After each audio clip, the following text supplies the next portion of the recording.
Bonsoir peuple de Dieu, c'est un réel plaisir pour nous de pouvoir partager ce soir en compagnie de l'homme de Dieu, le prophète Michael Jonon.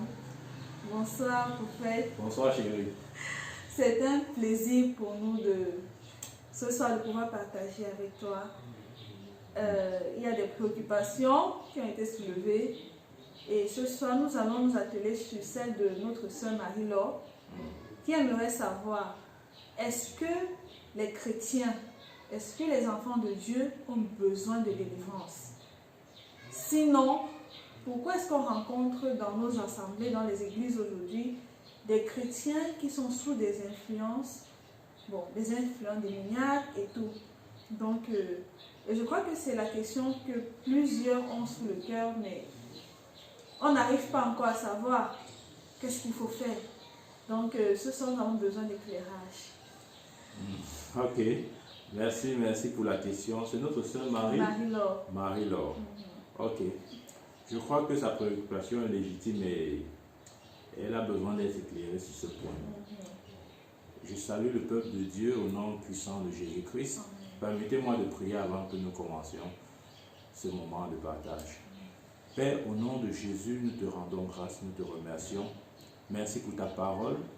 Seigneur, je prie afin que tu nous édifies ce soir, que ta parole sorte avec puissance et efficacité, au nom puissant de Jésus-Christ. Amen. Amen. Donc notre sœur aimerait savoir, est-ce qu'un chrétien a besoin de délivrance? Effectivement. Sinon, pourquoi sont-ils oppressés? Voilà. Avant, à l'entendre, j'aimerais dire ceci. Lorsque nous étions à l'école primaire, la maîtresse disait, on ne peut soustraire que dans l'existant. Dans des opérations telles que 1 moins 2, la réponse était impossible. Mais lorsque nous arrivons en classe de 5e, nous voyons que ce qui était impossible en au moins 2 devient possible en 5e. Donc on vous dira en 6e que 1 moins 2 égale à moins 1. Alors qu'à l'école primaire, au coup moins 2, on vous disait impossible. Qu'est-ce que j'essaye de dire? J'essaye simplement de dire que Dieu se révèle progressivement et la connaissance de Christ ou de la parole de Dieu est par palier.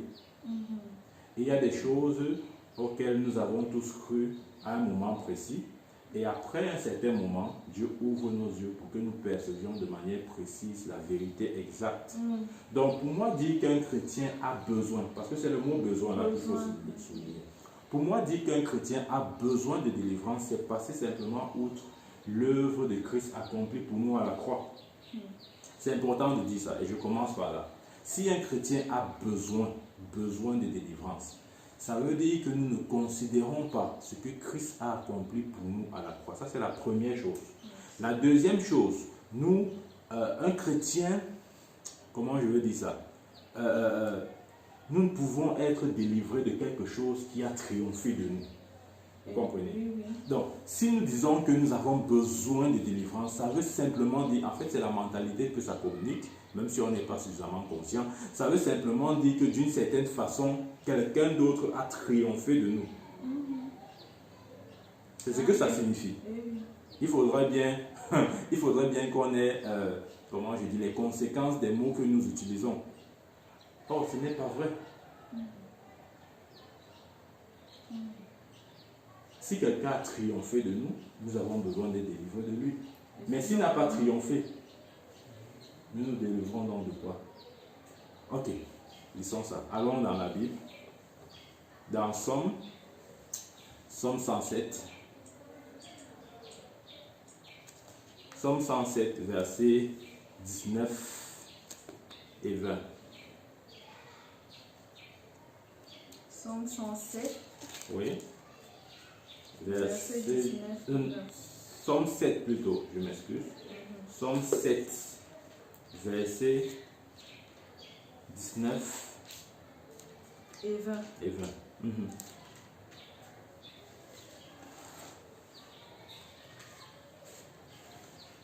Somme 7, verset 19. Et Somme 107, j'ai dit.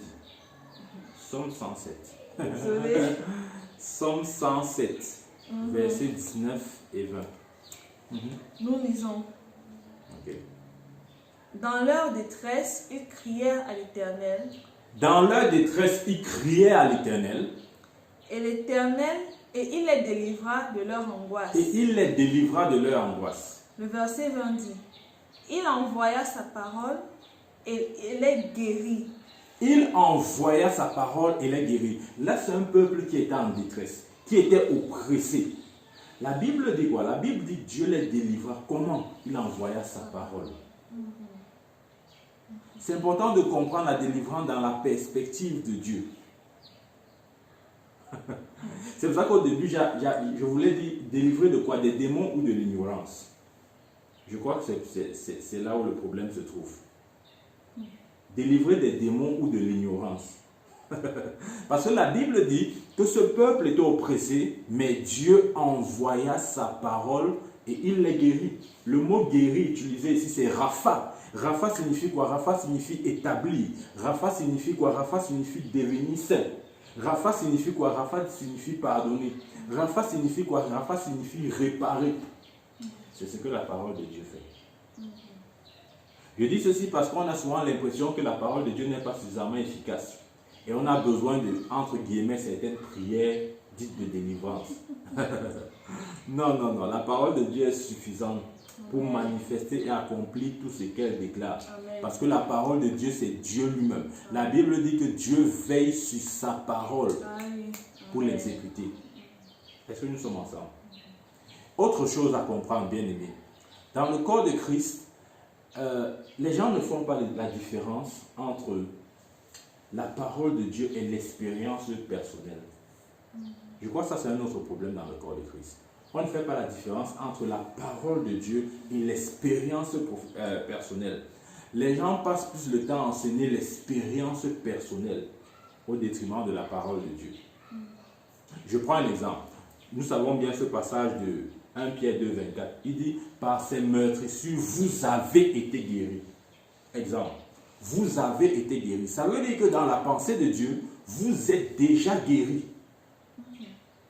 Mais dans le corps de Christ, vous allez voir des gens prier, jeûner pour demander à Dieu la guérison. C'est contradictoire. Il dit, par ces meurtrissures, vous avez été guéris. Je vais aller plus loin. Lorsqu'on lit cette portion d'écriture, c'est l'apôtre Pierre qui parle. Il parle aux chrétiens. Il n'a pas dit par ces meurtrissures, nous avons été guéris. L'apôtre Pierre a dit par ces meurtrissures, vous avez été guéris. En d'autres termes, l'apôtre Pierre avait compris la révélation ou le mystère qu'il y a dans les meurtrissures de Christ. Ce n'était plus un sujet à débat pour lui. Il savait qu'il était guéri. Mais les chrétiens, du moins ceux de l'église à laquelle il s'adressait, n'avaient pas pleinement cette conscience. C'est pour ça qu'il écrit en disant « vous avez été guéris », il n'a pas dit « nous ». Parce que la vérité de la guérison était réelle en lui, était réelle pour lui. Est-ce que nous sommes ensemble? La Bible dit « je souhaite que tu prospères à tous égards comme prospère l'état de ton âme ». Que tu sois en bonne santé et que tu prospères à tous égards. Donc faisons la différence entre l'expérience personnelle et la parole de Dieu. Ok, ouvrons un peu le psaume 119. Nous allons voir ce que la parole de Dieu, ce que Dieu dit de sa parole. Ce que Dieu dit de sa parole. Psaume 119, verset 140. Psaume 119, verset 140. Psaume 119, verset 140. Verset 140. Nous lisons. Ta parole est entièrement éprouvée. Ta parole est entièrement éprouvée. Ça veut dire que la parole de Dieu est digne de confiance. Ça veut dire que quiconque met sa foi en elle ne rentrera jamais déçu. Amen. Ta parole, il a dit, ta parole est entièrement éprouvée. Ta parole est entièrement éprouvée. La parole de Dieu n'est pas partiellement éprouvée, entièrement. Parce que la parole de Dieu, c'est Dieu lui-même. Amen. La parole de Dieu, c'est l'intégrité de Dieu. Est-ce que nous sommes ensemble? Ok, ouvrons Genèse, je veux vous montrer quelque chose là. Genèse chapitre 2, versets 16 à 17. Genèse chapitre 2 et le verset 16 à 17. Il est écrit: L'Éternel Dieu donna cet ordre à l'homme: Tu pourras manger de tous les arbres du jardin, mais tu ne mangeras pas de l'arbre de la connaissance du bien et du mal, car le jour où tu en mangeras, tu mourras. Ok, relisons encore. L'Éternel Dieu donna cet ordre à l'homme. C'est Dieu qui parle. Tu pourras manger de tous les arbres du jardin. Dieu avait dit à Adam, Adam, écoute, tu peux manger de tous les arbres. Ça veut dire que dans le jardin d'Éden, il y avait diverses sortes d'arbres. Ok? Il dit, tu pourras manger de tous les arbres du jardin. Verset 17. Mais tu ne mangeras pas de l'arbre de la connaissance du bien et du mal, car le jour où tu en mangeras, tu mourras. Ça veut dire que dans le jardin, il y avait un arbre spécifique. La Bible appelle ça l'arbre de la connaissance du bien et du mal. Il dit, cet arbre, tu n'en mangeras pas, car le jour que tu en mangeras, tu mourras. Regardons le verset 9 du même chapitre. L'Éternel dit, l'Éternel Dieu fit pousser du sol des arbres de toute espèce, agréables à voir et bons à manger. Et l'arbre de la vie au milieu du jardin et l'arbre de la connaissance du bien et du mal. Ça veut dire que dans le jardin d'Éden, il y avait deux arbres particuliers. Le premier, c'est l'arbre de la vie, qui est l'image de Christ, parce que Christ est la vie. Il a dit, je suis le chemin, la vérité et la vie. Nul ne part au Père que par moi. Il y a l'arbre de la connaissance du bien et du mal. Et par rapport à ce dernier, Dieu a dit, vous n'en mangerez pas. Qu'est-ce que j'essaye de dire? Dans le jardin d'Éden, il y avait deux sémences. La sémence de Dieu qui était représentée par l'arbre de vie et la sémence du diable qui était représentée par l'arbre de la connaissance du bien et du mal. Lorsque Satan est venu à Ève, il lui a proposé de manger l'arbre de la connaissance du bien et du mal. Parce que le fruit de cet arbre, c'était sa sémence. Et le péché est la sémence du diable. Le péché est la sémence du diable. Voilà pourquoi il a dit, il a convaincu Adam et Ève de manger de ce fruit. Disons, il a convaincu Ève et Ève a convaincu son mari de manger de ce fruit. Pourquoi? Parce que lorsqu'il le faisait, le péché entrait de cette manière en l'homme. Est-ce que nous sommes ensemble? Oui. Le péché entrait de cette manière en l'homme. Ézéchiel, regardons ce que Ézéchiel dit. Ézéchiel 28. Ézéchiel 28, verset 15. Ézéchiel 28 et le verset 15. Tu as été intègre dans tes voies. Tu as été intègre dans tes voies. Depuis le jour où tu fus créé. Depuis le jour où tu fus créé. Jusqu'à celui où l'iniquité a été trouvée chez toi. Jusqu'à celui où l'iniquité a été trouvée chez toi. Ça veut dire que c'est ce jour-là que Satan a eu la connaissance du bien et du mal.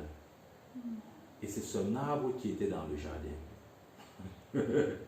Et voilà pourquoi il voulait que l'homme consomme du fruit de cet arbre. Pour que le péché prenne possession de son esprit et à ce moment qu'il devienne le Dieu de ce monde. Parce que Adam était le Dieu de ce monde. Lorsque Dieu a créé Adam, Adam est venu sur terre, il était le Dieu de ce monde. Mais lorsqu'il a mangé le fruit défendu, Satan est devenu le Dieu de ce monde. Et il demeurera le Dieu de ce monde jusqu'au dernier jour.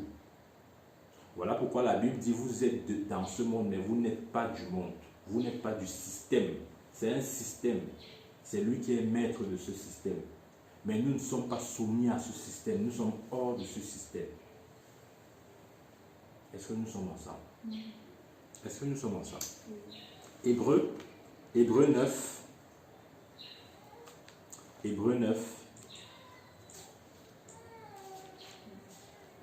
Hébreux 9, verset 14.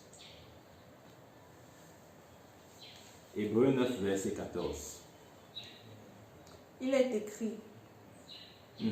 combien plus le sang de Christ, Combien plus le sang de Christ, qui par un esprit éternel, qui par un esprit éternel, s'est offert lui-même sans tâche à Dieu, s'est offert lui-même sans tâche à Dieu. purifiera-t-il votre conscience des œuvres mortes, Purifiera-t-il votre conscience des œuvres mortes, afin que vous serviez le Dieu vivant? afin que vous serviez le Dieu vivant? Ce verset établit une vérité fondamentale. C'est que le sang de Christ a purifié notre conscience des œuvres mortes. En d'autres termes, le sang de Christ a ôté le péché. Le mot grec, le mot hébreu utilisé ici, le mot grec utilisé ici pour purifier, c'est katharizo. Et katharizo veut dire enlever physiquement ou littéralement la tache ou la saleté. Donc le sang de Christ a enlevé la tache. La tache c'était quoi? C'était le péché. Et il a aussi ôté les œuvres mortes, de telle sorte que notre conscience soit pure devant Dieu. La conscience ou l'esprit du chrétien est pur devant Dieu. Amen.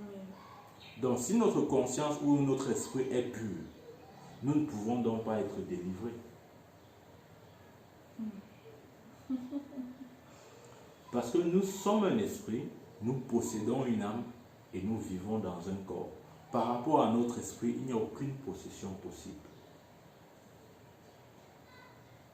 Ça, Sauf si on commet le péché qui mène à la mort. Nous parlerons de ça à une autre prochaine occasion. Mais si nous ne commettons pas ce péché, ou encore ce que la Bible appelle le blasphème contre le Saint-Esprit, si nous ne commettons pas ce péché, nous ne pouvons pas avoir un esprit impur devant Dieu. C'est très important de comprendre cette vérité. Parce que Jean-Baptiste a dit, le lendemain du baptême de Jésus, voici l'agneau de Dieu qui ôte le péché du monde. Donc si le péché a été ôté, de quoi voulons-nous être encore délivrés? Je recommence. Si Jésus a ôté le péché est cette chose qui donnait le droit légal à Satan dans la vie d'un homme. Si le péché a été ôté, ça veut dire quoi? Ça veut dire que Satan n'a plus autorité sur nous. Et si Satan n'a plus autorité sur nous, nous n'avons pas besoin d'être délivrés de lui. Nous devons plutôt marcher sur lui. ça c'est une révélation, ça c'est fort. Jésus n'a jamais dit, ne nous a jamais demandé de nous délivrer de Satan ou des démons. Il dit, je vous ai donné le pouvoir de marcher sur les serpents, les scorpions, sur toute la puissance de l'ennemi, et rien ne pourra vous nuire. Amen. Il n'a pas demandé d'être délivré des démons. Mais homme de Dieu, comment est-ce qu'on va donc expliquer le fait que aujourd'hui on rencontre donc des chrétiens qui sont sous des influences? L'apôtre Paul avait dit, lorsque j'étais un enfant, je parlais comme un enfant, je raisonnais comme un enfant, mais maintenant que je suis adulte, j'ai fait disparaître tout ce qui est enfant. Ça veut dire quoi? Ça veut dire qu'aussi longtemps que vous ne savez pas, vous serez oppressés. C'est aussi la vérité. C'est pour ça qu'Osée 4:6 dit, mon peuple périt faute de connaissance. Vous n'avez pas besoin d'être délivré, vous avez besoin de la connaissance. Amen. C'est pour ça qu'au début, j'ai dit délivrer de quoi? Des démons ou de l'ignorance. La véritable délivrance du chrétien, c'est la délivrance de son ignorance. Ce n'est pas la délivrance des démons. Vous avez reçu pleine autorité sur les démons. Donc, grandissons et nous réaliserons simplement que nous avons autorité sur eux. Donc, nous n'avons pas besoin d'être délivrés. Je vous ai dit, la délivrance n'a de sens que si on reconnaît qu'on est, comment je dis, on est sous l'emprise de quelqu'un de plus fort que nous. Bon, homme de Dieu, est-ce qu'on va donc dire que ces chrétiens-là qui subissent des influences sont des bébés spirituels ou alors... Exactement. Exactement. Exactement. Et qu'est-ce qu'il faut donc faire pour grandir? Donc c'est juste la parole de Dieu. Exact. La parole de Dieu doit croître. C'est pour ça que l'apôtre Pierre dit, croissez dans la connaissance de Christ. Aussi longtemps que votre connaissance de Christ est basse, vous ne serez jamais libre. vous aurez toujours des oppressions. Regardez, vous voyez des enfants de Dieu. Aujourd'hui, ils sont oppressés, ils cherchent le numéro du pasteur. Le pasteur prie, ça se calme. Après 2-3 jours, l'oppression revient. Et c'est ça le quotidien des enfants de Dieu. Vous comprenez donc que la solution n'est pas dans les prières de délivrance. C'est ça. Sinon, on va prier pour vous indéfiniment. Tous les jours, on va prier pour vous. Non, non. Je ne crois pas que la solution, dans ce cas, se trouve dans les prières de délivrance, mais dans la connaissance de Christ. La Bible dit, vous connaîtrez la vérité vous affranchira. Sanctifie-les par ta parole est la vérité. Jean 15, verset 3, vous êtes déjà purs à cause de la parole que je vous ai annoncée. Donc c'est la parole de Dieu qui purifie. C'est la parole de Dieu qui libère. C'est la parole de Dieu qui délivre. Si je comprends bien, on a besoin vraiment d'être enseigné et de savoir qui nous sommes en Christ. Exactement. On n'a pas besoin d'être délivré des démons. On a besoin d'être délivré de notre ignorance. Amen. C'est ça la Nous vérité. avons déjà tout pleinement en Christ. Vous avez tout pleinement en Christ. Amen. Ça, c'est vraiment fort. Tu sais le problème? Le problème, c'est que nous ne savons pas qui est le chrétien. Tu sais qui est le chrétien? Ouvrons la Bible dans 1 Corinthiens. 1 Corinthiens chapitre 15. Je crois que c'est important de fixer ce point-là. 1 Corinthiens chapitre 15, verset 48. 1 Corinthiens chapitre 15, verset 48. Il est écrit, tel est le terrestre, tel est le terrestre, tels sont aussi les terrestres. Tels sont aussi les terrestres. Stop. Le terrestre dont la Bible parle ici, là, c'est Adam. Il dit tel est le terrestre, c'est-à-dire Adam. Tels sont aussi les terrestres, c'est-à-dire ceux qui sont les descendants d'Adam. J'entends ici ceux qui ne sont pas nés de nouveau. Parce que les hommes sur terre qui ne sont pas nés de nouveau sont les terrestres, d'après la Bible et d'après le langage de l'apôtre Paul. Ce sont les terrestres. Il dit tel est le terrestre, tels sont aussi les terrestres. Continue. Et tel est le céleste, tels sont aussi les célestes. Tel est le céleste, tels sont aussi les célestes. Le céleste, c'est Christ. Amen. Et les célestes, ce sont les enfants de Dieu. Donc, nous devons choisir qui est notre origine. Le premier Adam ou le second Adam. Le second Adam, bien évidemment. C'est justement ça. Regarde ce que Jésus dit dans Jean chapitre 8, versets 22 à 23.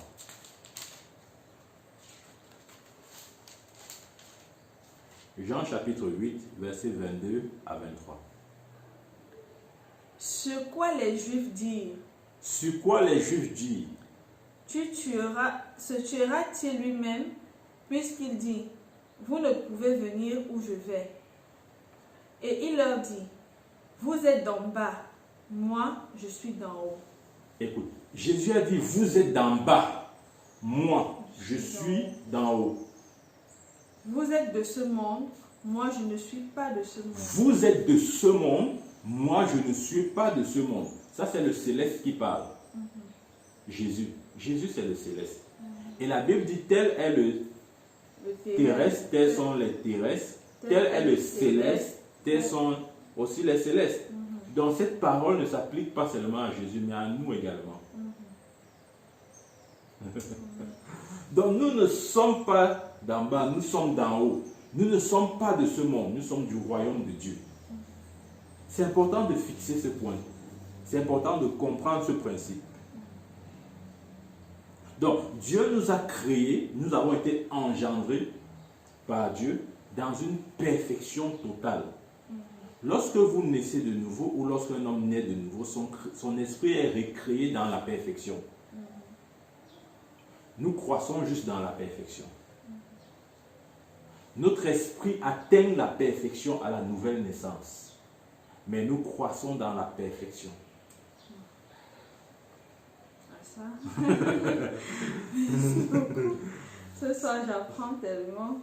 Vous avez déjà vu l'enfance d'Adam? Est-ce que vous avez vu dans la Bible nous relate Adam à 2 ans, à 3 ans, à 4 ans? Pas du tout. Exact. Il a été créé de manière parfaite en tant qu'homme plein. Il n'a pas grandi, il n'a pas eu 1 mois, 2 mois, 1 an, 2 ans, 3 ans. Non, il a été créé dans la perfection en tant qu'homme. C'est comme ça que notre esprit a été créé en Christ. Nous atteignons la perfection une fois.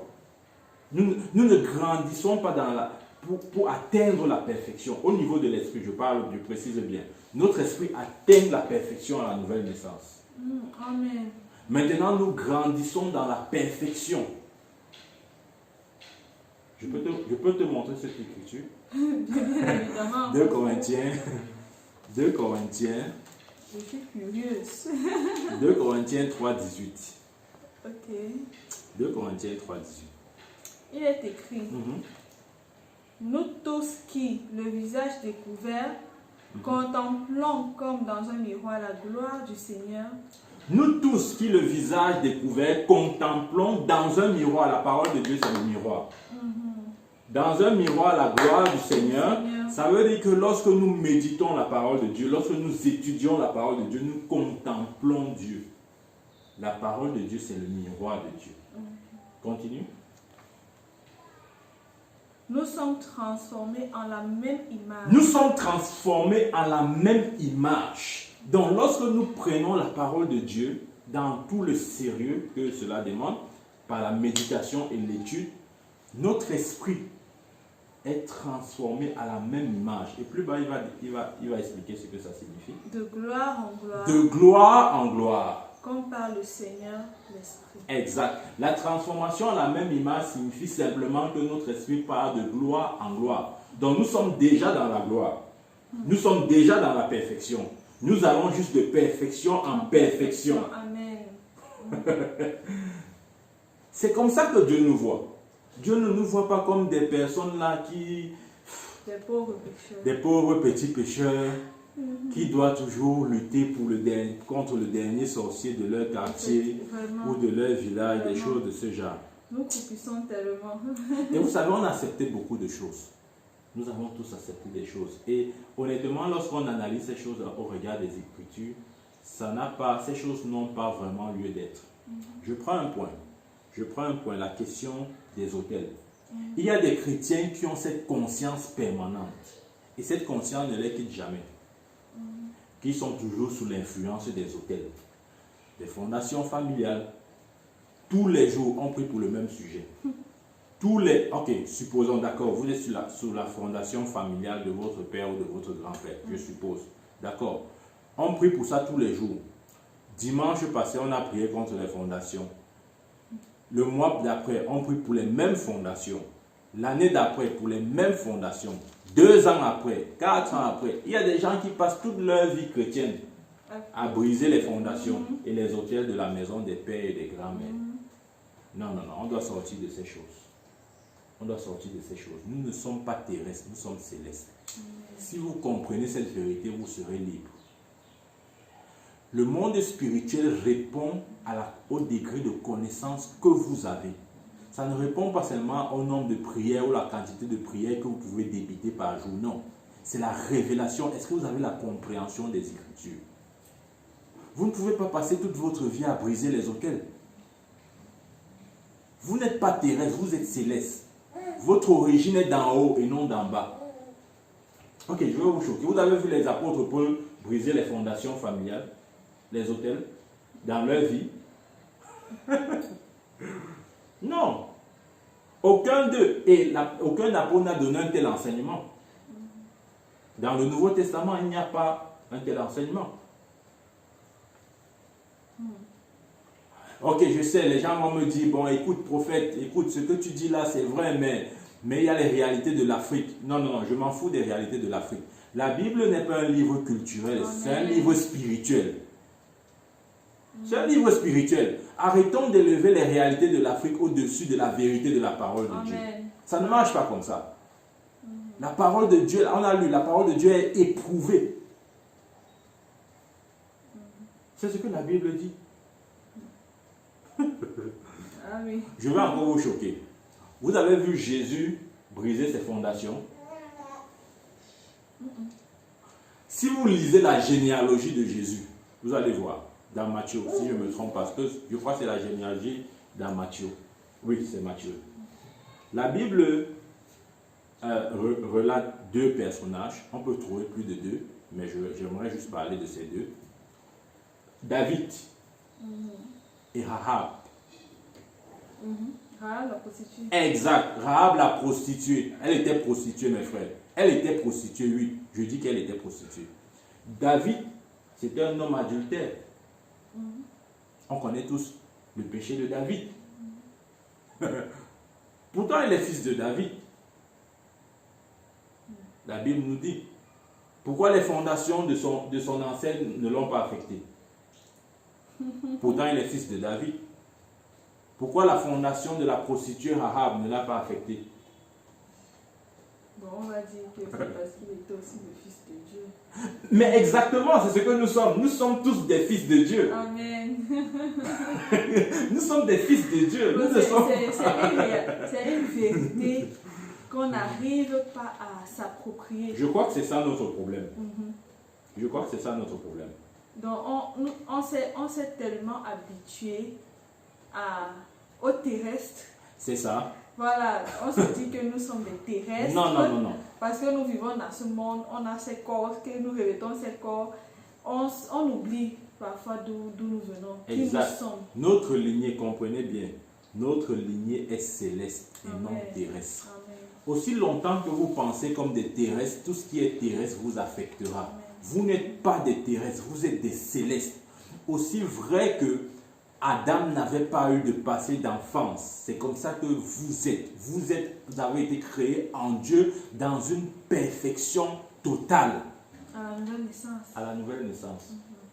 Vous voulez savoir à quoi ressemble votre esprit? Ouvrons Éphésiens 4, verset 24.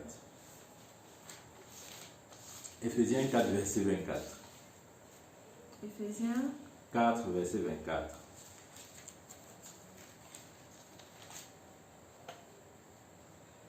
Il est écrit.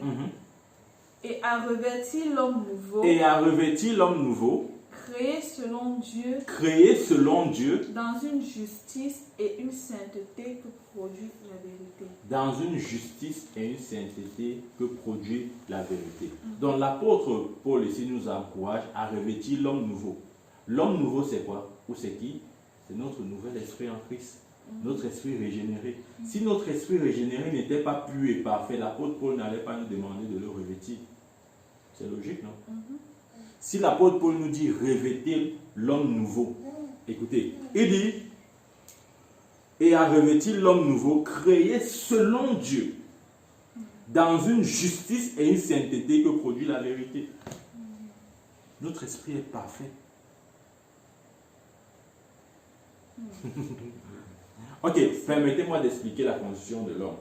L'homme est un esprit qui possède une âme et qui habite dans un corps. Et par rapport à notre esprit, nous sommes des esprits. Notre esprit a trois organes. Il y a l'organe de la communication.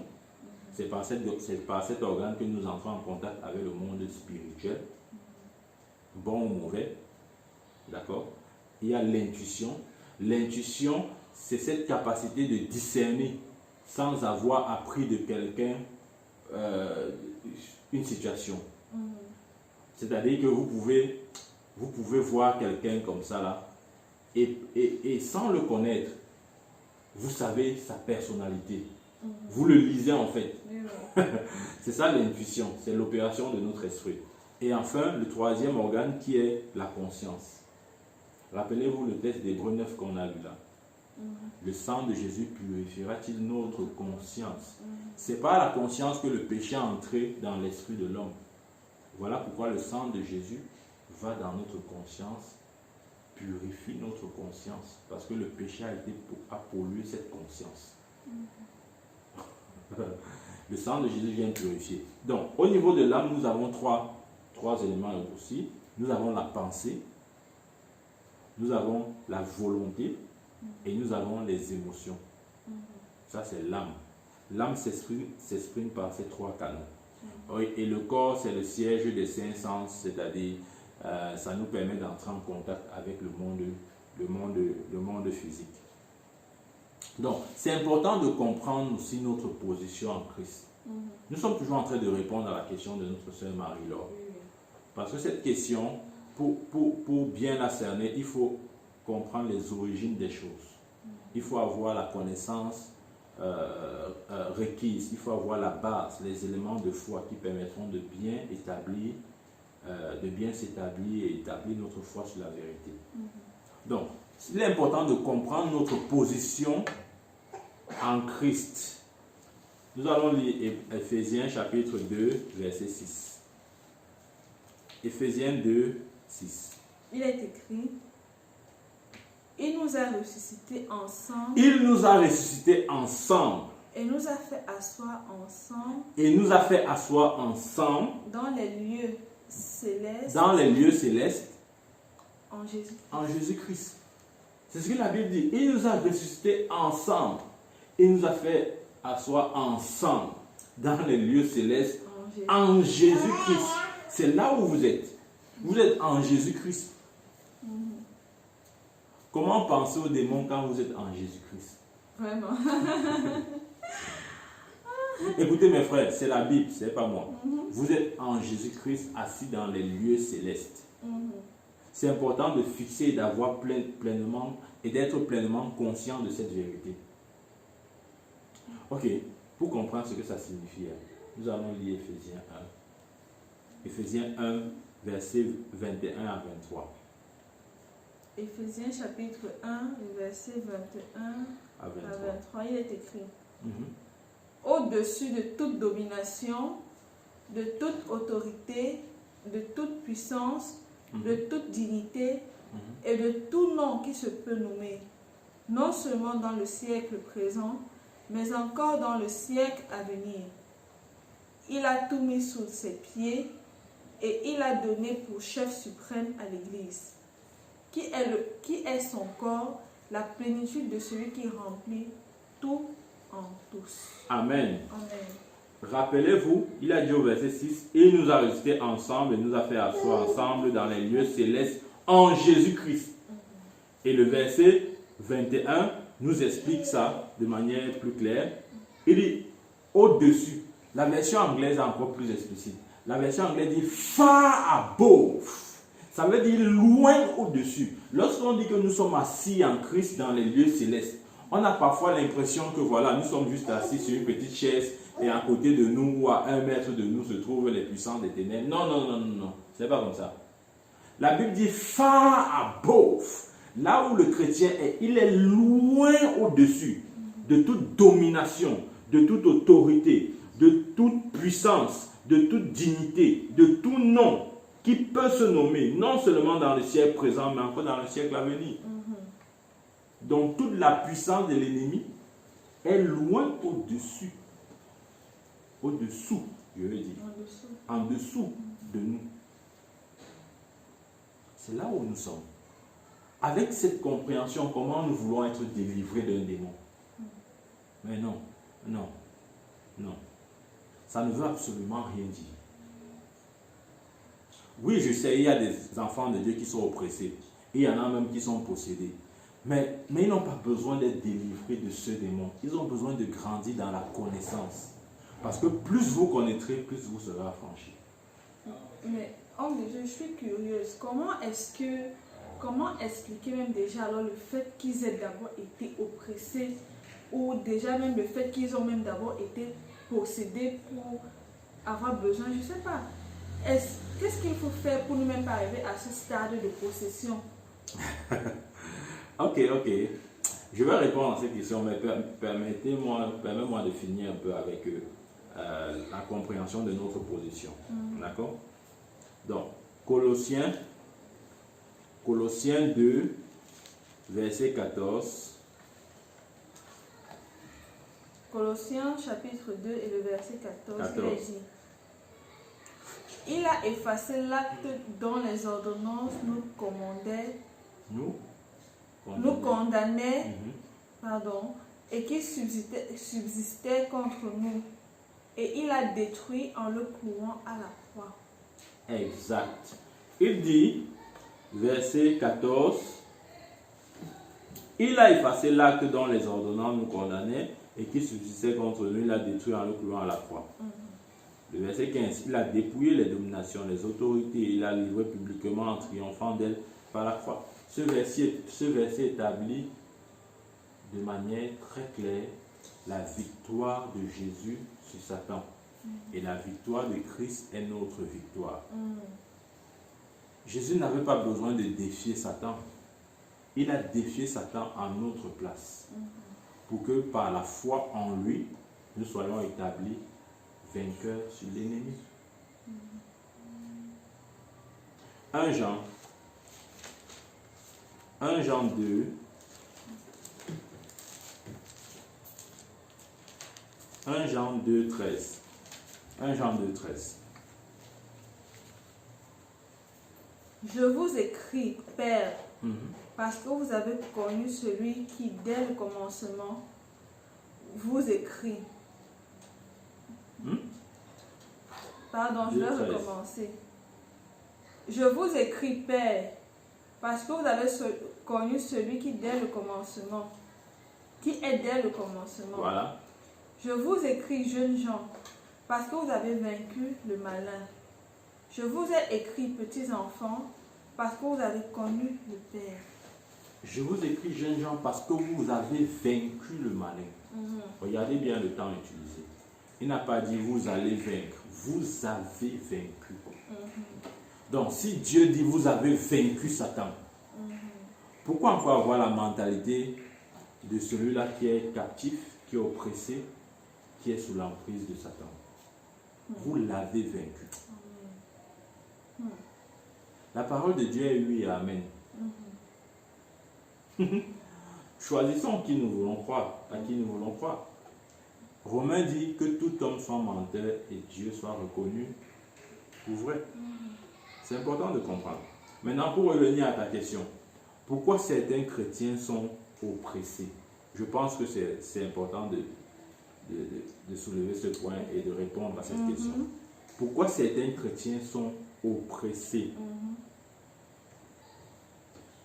Vous savez, si vous prenez un poisson, vous le retirez de son atmosphère aquatique pour le laisser à l'air libre ou sur une terre, sur du sec, le poisson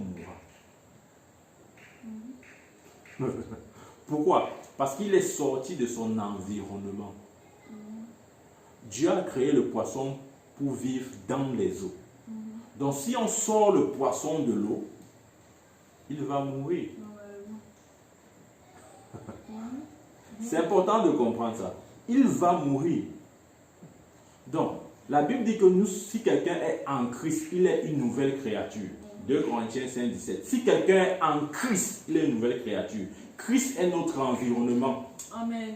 Si on sort de cet environnement, on s'expose. C'est ce qu'il faut dire. Christ est notre environnement.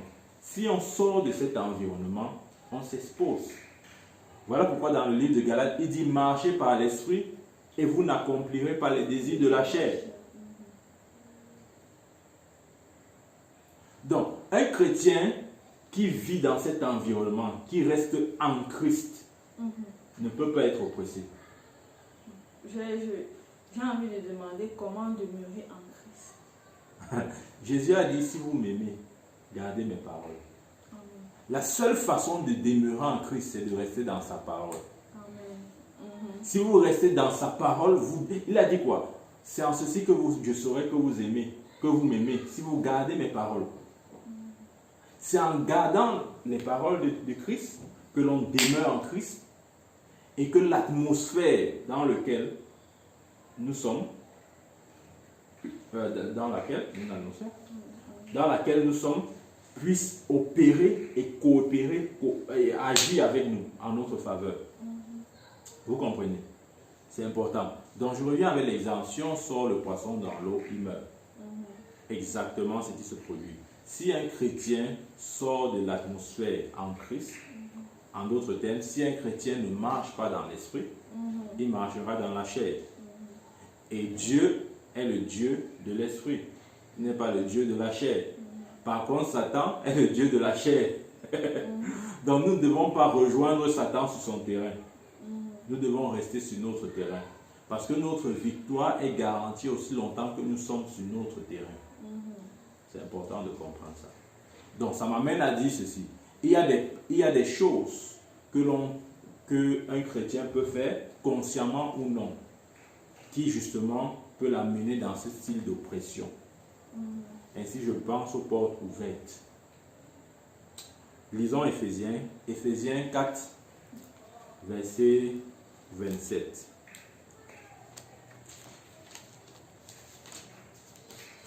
Éphésiens 4, verset 27.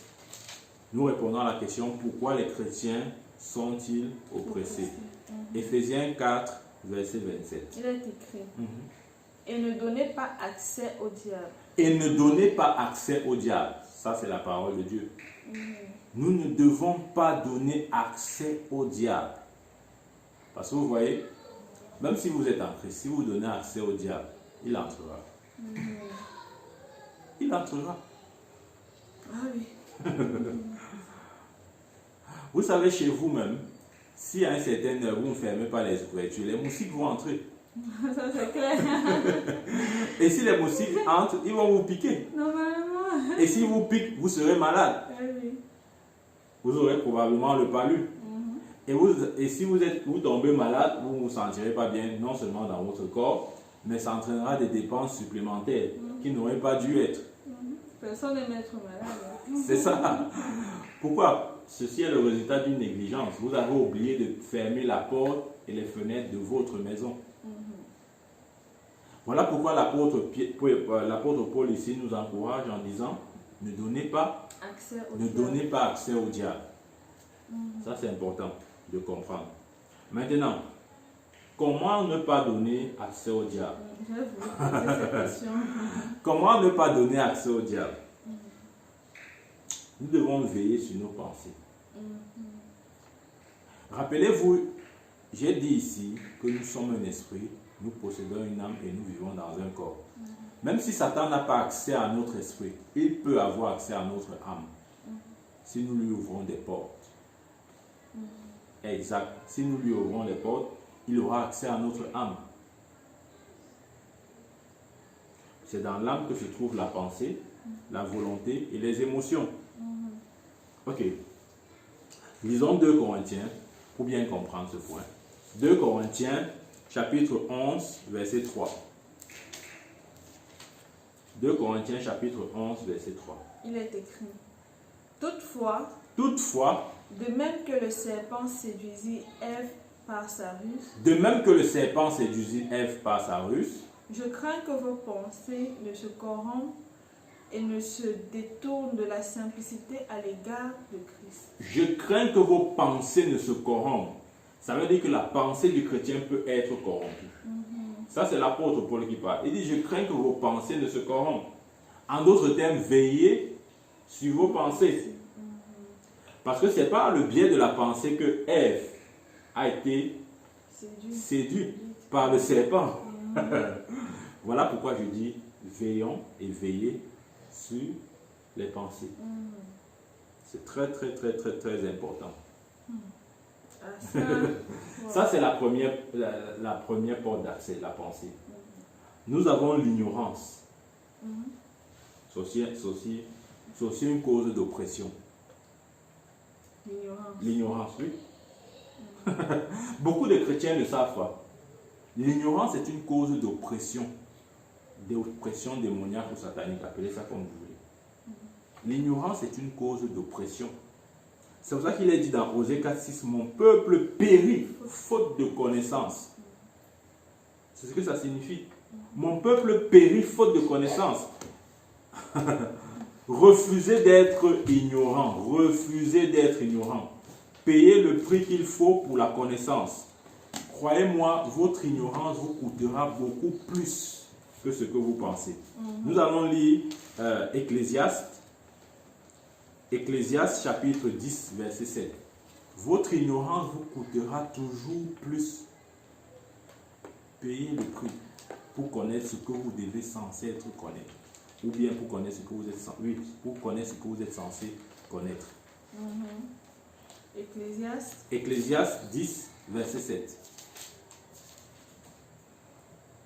il est écrit, j'ai vu des esclaves sur des chevaux. J'ai vu des esclaves sur des chevaux. Et des princes marchant sur terre comme des esclaves. Et des princes marchant sur terre comme des esclaves. Qui étaient sur des chevaux?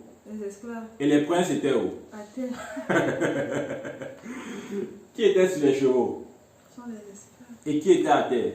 Les princes. C'est exactement l'image des chrétiens. Beaucoup sont censés être sur des chevaux, mais vous les trouvez à terre. Pourquoi? Parce qu'ils sont ignorants. Il n'y a pas d'excuse pour l'ignorance. Vous n'allez pas dire devant Dieu, oh Dieu, je ne savais pas. Non, vous êtes censé savoir. Vous êtes censé savoir. Même dans le monde, on dit nul n'est censé ignorer la loi. Si vous commettez une faute, on va vous sanctionner selon les mesures que la loi prévoit. On ne va pas dire que non, écoutez, il ne savait pas. Non, non, non, non. Il est censé savoir. Vous êtes censé savoir. Exactement, vous êtes censé savoir. Donc, la deuxième cause, c'est l'ignorance.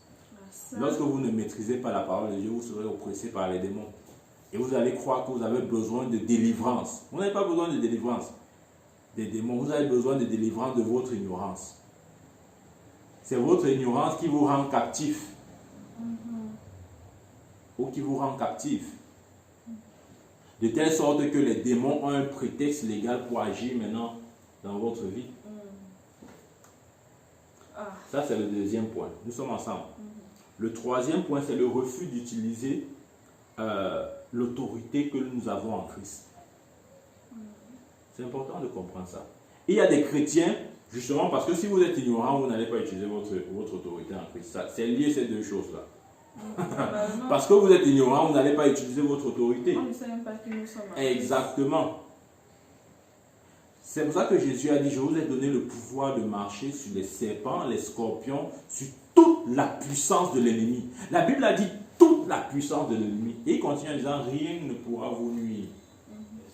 Il dit, mes enfants, allez-y, rien ne pourra vous nuire. Rien ne pourra vous nuire. Donc nous avons la pensée, nous avons l'ignorance et nous avons le refus d'utiliser notre autorité en Christ. Ok, je vais finir par cet exemple.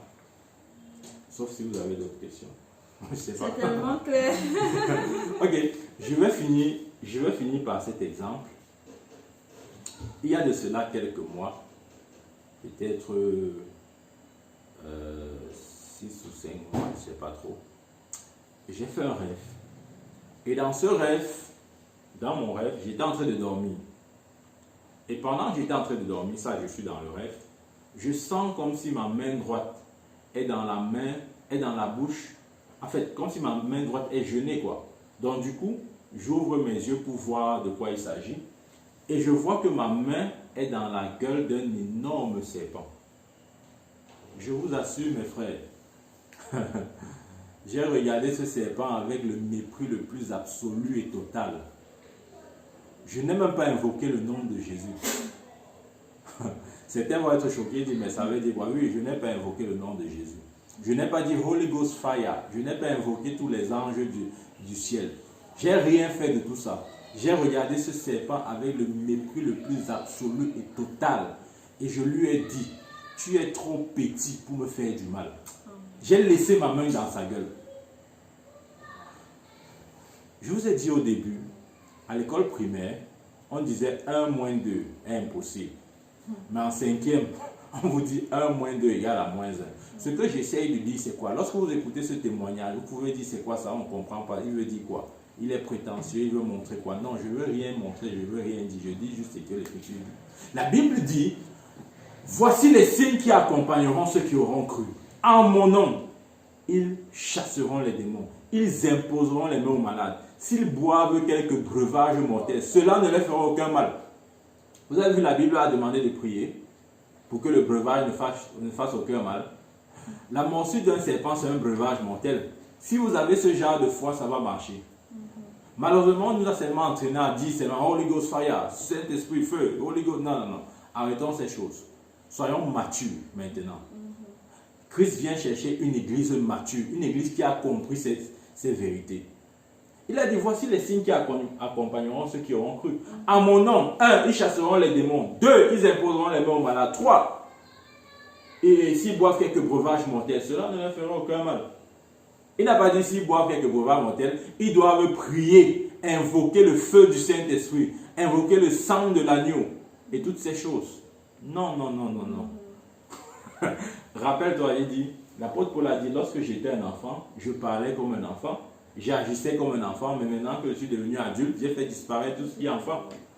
Ce genre de prières sont les prières des bébés spirituels. Lorsque vous grandissez à ce niveau de connaissance, vous comprenez que tout est à vous. Et que le royaume de l'ennemi, mélangé Satan et tous ces démons de l'enfer, ne peuvent rien vous faire. J'ai laissé ma main dans la gueule de ce serpent. Écoutez, si c'était avant, lorsque je n'avais pas encore cette connaissance, j'aurais dit, oh non, j'ai besoin de délivrance. Oh, le serpent va me tuer. Oh, je vais faire comment? Hey, attention, il faut que j'appelle le numéro d'un pasteur. Il faut que je cherche un prophète. Non, non, non, arrêtons ces choses. Nous avons la vie éternelle en nous. Amen. La morsure de serpent ne peut rien pour quelqu'un qui a la vie éternelle en lui. La vie éternelle, c'est la vie de Dieu. Vous savez, nous avons tous été mal éduqués. Nous pensons que nous avons en nous la vie humaine. Non. Excusez-moi, vous n'avez pas la vie humaine si vous êtes en Christ. Vous avez la vie de Dieu. Il dit, voici ce témoignage. C'est que, lisons 1 Jean 5, versets 11 à 12. Nous n'avons pas la vie humaine. Non, non, non. 1000 fois non. Nous avons la vie de Dieu. La vie de Dieu s'appelle la vie éternelle. 1 Jean 5, versets 11 à 12.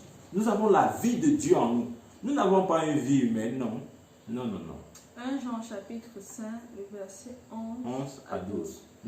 Et voici ce témoignage. Et voici ce témoignage. C'est que Dieu nous a donné la vie C'est éternelle. que Dieu nous a donné la vie éternelle. Vous voyez, on n'a pas dit Dieu va nous donner. Il nous a déjà donné la vie éternelle. Et que cette vie est dans son Fils. Cette vie est dans son Fils. Continue. Celui qui a le Fils a la vie. Celui qui a le Fils a la vie. Celui qui n'a pas le Fils de Dieu n'a pas la vie. Voilà. La Bible a dit, si tu as le Fils, tu as la vie. Tu n'auras pas la vie. La vie éternelle n'est pas une promesse, n'est pas une espérance. C'est une réalité présente. C'est la vie de Dieu en nous. Vous imaginez un serpent mordre Jésus et Jésus mourir. On fait les obsèques de Jésus suite à une morsure de serpent. Ça ne veut rien dire. Vous êtes céleste, vous n'êtes pas terrestre. Comprenez cette vérité. On ne peut pas arriver aux obsèques, là on dit, qu'est-ce qui s'est passé? Oh Jésus, notre Jésus, le serpent l'a tué.